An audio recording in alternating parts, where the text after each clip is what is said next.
14 world records, 1 week, 1 tournament, and not a single person in that building complained about the referees. Let that sink in. For 2 full seasons, WNBA fans, analysts, coaches, and even players could not get through a single Caitlin Clark game without talking about the officiating.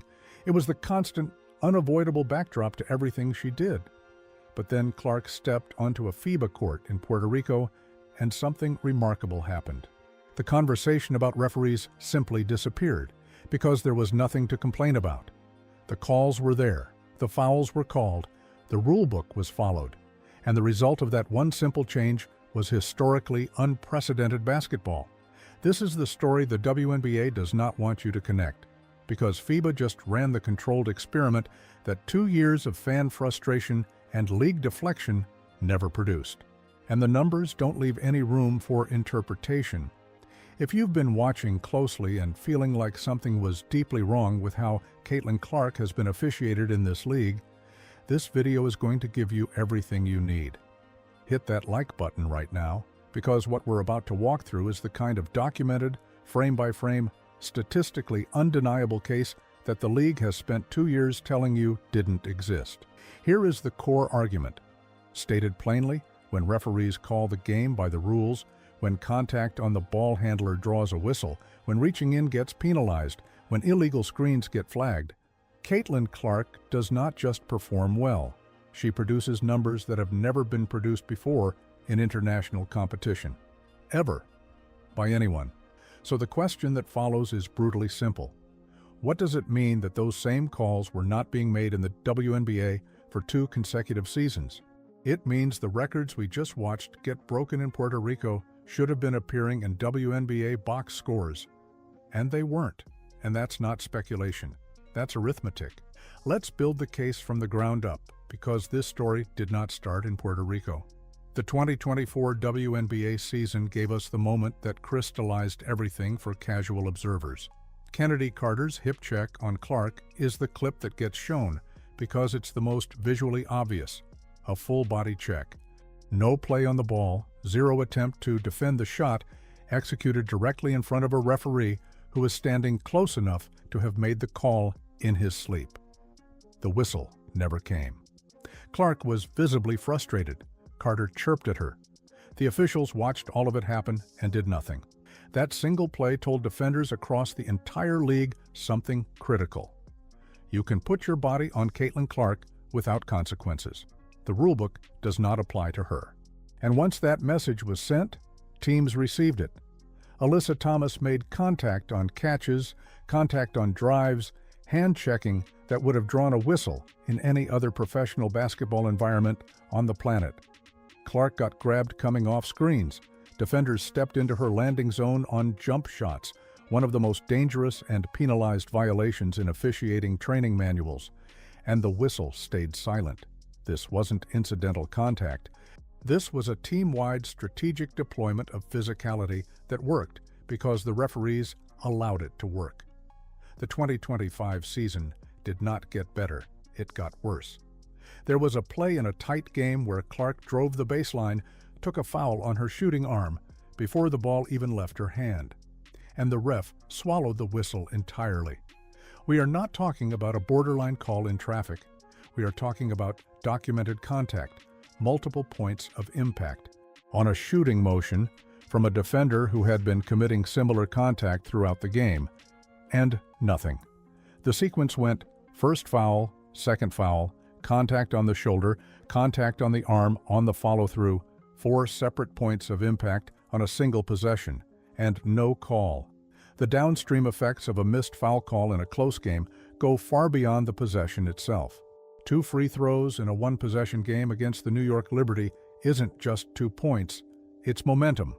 It's how the defense plays the next sequence. It's whether the opposing team commits to doubling her or backing off. Missed foul calls against Caitlin Clark in close games directly shape series outcomes. That's not theater. That's basketball strategy with documented consequences. And then Stephanie White put a number to all of it. After the playoff run, Indiana Fever head coach Stephanie White went on record with a statistic that stopped the conversation cold, -31. That was the Indiana Fever's free throw discrepancy across their playoff games. 31 fewer free throws than their opponents. And the Fever were not a team that sat in the perimeter and chucked threes. They were attacking the rim. Clark was driving. Boston was posting. This was an aggressive, rim-attacking offense that generated contact on a near-constant basis, and the free throw line did not reflect any of that. Minus 31 is not a bad night from a referee. Minus 31 is not a series of unfortunate whistles. It is a pattern, systematically documented across multiple games, multiple opponents, and multiple officiating crews, all pointing in the same direction.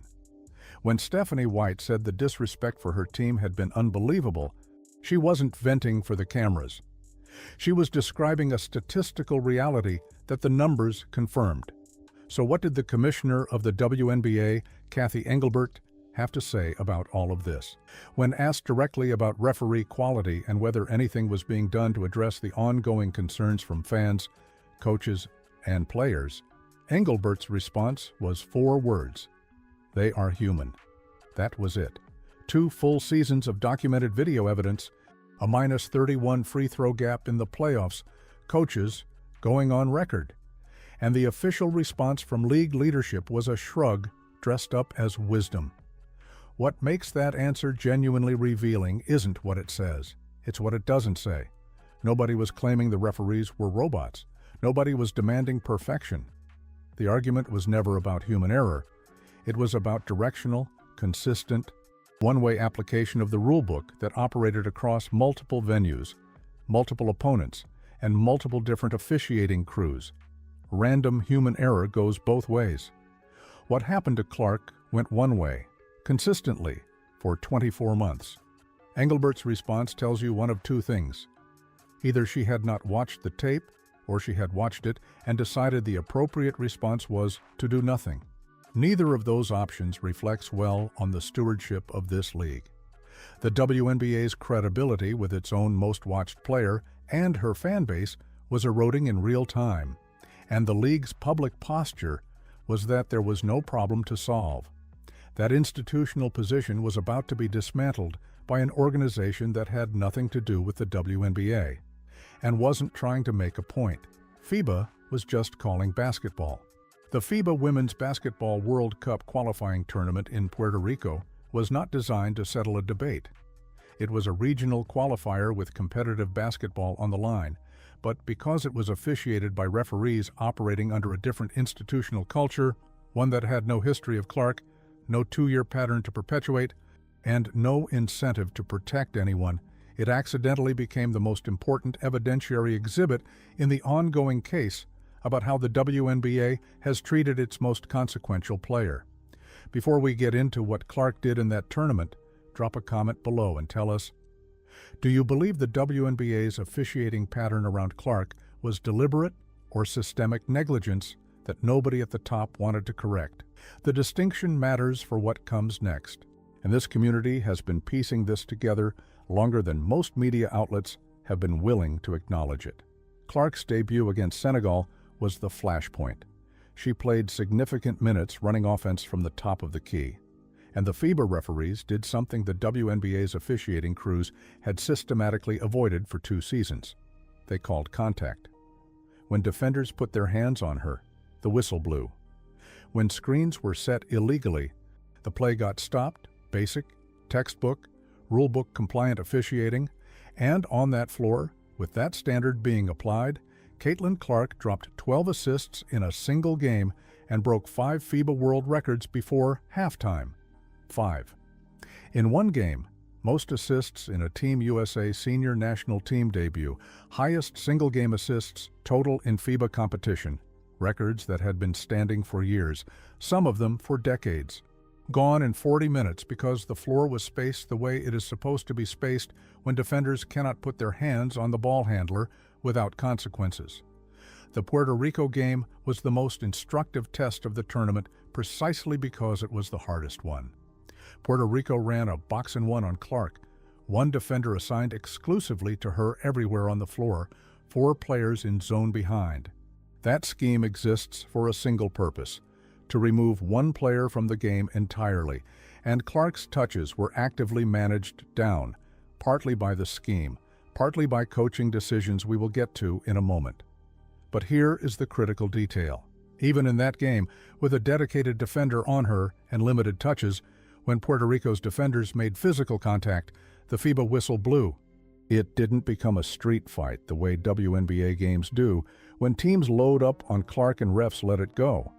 The game stayed within the rules, and even in that restricted role, Clark's contribution was measurable and positive.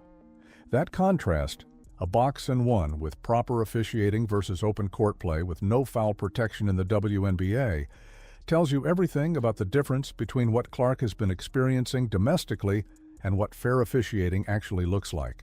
If this level of analysis is what keeps you coming back here, consider joining the channel as a member. Your support is what makes it possible for us to keep going this deep when everyone else is skimming the surface. Now let's talk about something that has not gotten nearly enough attention because it runs parallel to the officiating story and implicates a second layer of institutional resistance to Caitlin Clark's dominance. After Clark broke 5 world records against Senegal, the day after, Team USA head coach Lawson stepped to the microphone with a public message. Her first public statement following the most historically productive debut by any American player in FIBA senior competition was this: everyone should shine, not just Caitlin. Read that carefully. 5 world records, the most historically impressive debut performance in the tournament's measuring system. And the coaching staff's immediate public response was a reminder that Clark should not be shining too much. Lawson adjusted Clark's role on the floor. Her direct playmaking got dialed back. She was pushed into off-ball positions. The rotation was deliberately structured so no single player dominated touches. That sounds like balanced team philosophy until you apply it to someone who just broke 5 world records because she was running the offense from the top of the key. The Puerto Rico performance, clunky, uncomfortable, narrow against a Team USA should have handled, was the direct result of taking the ball out of the hands of the player who had just demonstrated she was historically productive with it. And Tibbetts eventually acknowledged this on record after the Italy win. When he reinserted Clark as the primary ball handler in a 3-guard lineup with Paige Buchers and Kelsey Plum, Team USA looked completely different. International teams did not have answers for that configuration. The difference between Clark running the offense and Clark playing off the ball was visible to everyone watching, including the opposing coaches. This matters beyond the tournament because it reveals something. The WNBA's documented failure to protect Clark from physical contact through proper officiating was not happening inside a league that was otherwise enthusiastically leveraging her value. It was happening inside an environment where limiting her was a recurring feature, not a bug. Refs were one dimension of that suppression, coaching philosophy was another, and the social dimension was about to make 3 dimensions. While Clark was leading the entire tournament field in assists, plus minus, and efficiency, while she was carrying Team USA's offensive load and breaking records that had stood for decades, a group of veteran players decided that this specific moment was the right time to go public with criticism about her on-court reactions. The suggestion was that Clark needed to do a little shrug when calls didn't go her way, citing the need for a more composed approach while representing Team USA internationally. Think about the timing. Not when Clark was struggling, not in a moment where she was underperforming or being a distraction. In the middle of a historically dominant tournament performance, the criticism about her facial expressions landed in the press. These are players who have had their own emotionally charged moments on courts at every level. The targeting of Clark's expressiveness at this specific moment was not coincidental. Clark's own response said everything. While veterans were going to the media about her body language, she was giving team-first press conference answers about transition defense needing to be sharper and collective execution needing to improve. The contrast between those 2 postures was visible to anyone paying attention. If you want to share this with someone who still thinks the officiating concerns are just fan noise, now is the moment. This video has the numbers. Hit that share button and let the evidence do the talking. FIBA declared Clark the face of the tournament before it was even finished. Not after the final game, not after the MVP announcement. During the tournament, while it was being played. International basketball saw her value immediately and completely. The same value that WNBA leadership spent 2 full seasons explaining away with referee humanity and competitive balance talking points. Across the full tournament, 14 world records. Tournament leader in assists, plus-minus, and efficiency. The youngest MVP in FIBA World Cup qualifying history. Not youngest American, not youngest guard, youngest of any player from any country in the history of this competition. That is the full scope of what was produced under referees who simply did their jobs. Now let's look forward, because this is where the 2026 WNBA season becomes critical context. Clark is coming back from the wrist injury that shortened her 2025 season into an Indiana Fever roster that already showed genuine playoff competitiveness. Aaliyah Boston's interior presence, Kelsey Mitchell's scoring, Lexi Hull's breakout playoff performance. That core is already dangerous with or without Clark. Add her back healthy, with a full off-season of work, and the Fever are not a story about potential anymore. They are a legitimate championship threat. The question is whether the WNBA's officiating environment will look anything like FIBA's in 2026. Because here's the number that will not go away. -31, the playoff free throw gap, 14 world records, the FIBA MVP. Put those 3 data points side by side and the argument writes itself. When Clark plays under referees who call the game straight, she produces historically unprecedented results. When she plays under referees who swallow the whistle, she shoots 2 free throws in close playoff games while opponents collect 31 more than she does. That is no longer a theory. That is a documented, quantified, internationally verified pattern. If WNBA officiating in 2026 looks nothing like what FIBA delivered in Puerto Rico, nobody watching will be able to call it random anymore.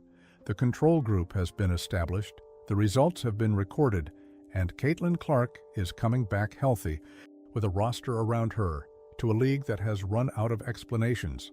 The next chapter of this story gets written on a WNBA floor, and if the officiating environment finally reflects the rulebook that FIBA was already following, the records that got broken in Puerto Rico might be just the beginning.